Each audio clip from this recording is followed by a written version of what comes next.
குருவடி சரணம், திருவடி சரணம். ஆக்கமும் ஆன்மீகமும் ஒரு அற்புதமான தொழில் நேர்களே. நேர்களே, நம்ம நேரத்தை சுருக்கிட்டு ரிலாக்ஸ் எப்படி அப்படின்ட்டு நான் சொல்கிறேன். சமையல் 40 நிமிஷம்தான், இல்லை மிஞ்சி போனால் ஒரு 35 நிமிஷம்தான். அந்த சுறுசுறுப்பு வந்துருச்சுன்னு வச்சுக்கோங்க, போதும். 20 நிமிஷம் துணி துவைக்க நத்த, 20 நிமிஷம் பெருக்கி க்ளீன் பண்ண, இது போதும். இடைப்பட்ட நேரத்தில் நம்மளுக்கு கொஞ்சம் ரிலாக்ஸ் வேணும் கண்டிப்பாக. அப்போ அந்த இடைப்பட்ட நேரத்தில் நம்ம ஒன்றே ஒன்று செய்யலாம். கொஞ்சம் ஒரு மணி நேரத்துக்கு சொல்கிறேன். என்ன அப்படின்னா, வைப்ரேஷன் தான் நமக்கு வேணும், சுறுசுறுப்பு தான் நம்மளுக்கு வேணும் கண்டிப்பாக. அந்த சுறுசுறுப்பு எங்கே கிடைக்குதுன்னா நம்மளுக்கு நாமே தேடிக்கணும் கண்டிப்பாக. இப்போ கண்ணுக்கு ரிலாக்ஸ் கண்டிப்பாக வேணும். அப்போ இந்த ரிங் விரல் சொல்லியிருக்கேன், இங்கேருந்து இது வரையும், இங்கேருந்து இது வரையும் செய்கிறோம் ஒன்று. ரெண்டாவது நம்மளுக்கு சில பேர் உட்காந்தா ஐயோ என்னால் எந்திரிக்க முடியலன்னு கைகளை ஊனிண்டு எந்திரிப்போம். கைகளை ஊனாமல் எப்படி, கைகளை நம்ம ஊன ஆரம்பிச்சிட்டோம்னாலே நம்மளுக்கு முட்டி வலி வந்துடும். அதனால் ஊனக்கூடாது. அது எப்படி, அது ஒன்று. ரெண்டாவது, நம்ம சாப்பிட்ற சாப்பாடு நல்லா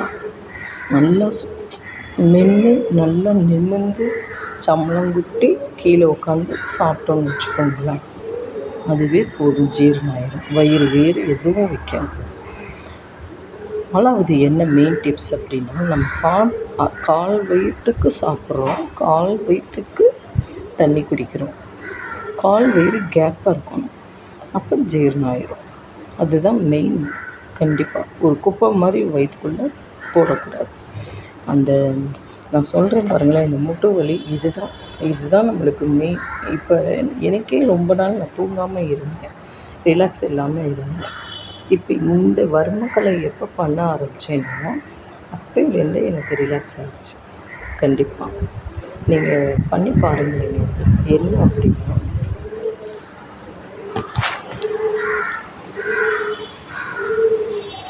ப்ரெஷர் கொடுங்க, இப்படியே ப்ரெஷர் கொடுங்க, இப்படியே இந்த 2 விரலுக்கு இப்படியே அமுக்குங்க மெதுவாக. இந்த விரலுக்கு இப்படி செஞ்சீங்கன்னா இடுப்பு சம்மந்தப்பட்டது, மூட்டு சம்மந்தப்பட்டது எதுவுமே வரல, வலிக்கவே இல்லை. நீங்கள் செஞ்சு பாருங்களேன். அதே போல் எண்ணெயை கொஞ்சம் சூடு பண்ணிக்கோங்க. சூடு பண்ணிவிட்டு கால் கை எல்லாம் கொஞ்சம் நீவி விட்டிங்கன்னு வச்சுக்கோங்க, அவ்வளோ அருமையான ஸ்லீப்பிங், அருமையான மாத்திரை மெடிசன் எதுவுமே வேண்டாம், சூப்பராக இருக்குது. அதாவது நைட்டு படுக்கிறப்ப கூட நீங்கள் வெறும் உள்ளங்காலில் தேங்காய் எண்ணெய் தடவிட்டு படுத்து பாருங்களேன், வலிங்கிற பேச்சுக்கே இருக்காது. தேங்காய் எண்ணெய்க்கு அவ்வளோ அரிய மருந்து. நீங்கள் செஞ்சு பாருங்கள் நேயர்களே. அதே போல் இந்த தலைவலி, இந்த வர்மக்கலை இது செய்கிறப்ப வரவே இல்லை. நீங்கள் செஞ்சு பாருங்கள் நேயர்களே கண்டிப்பாக.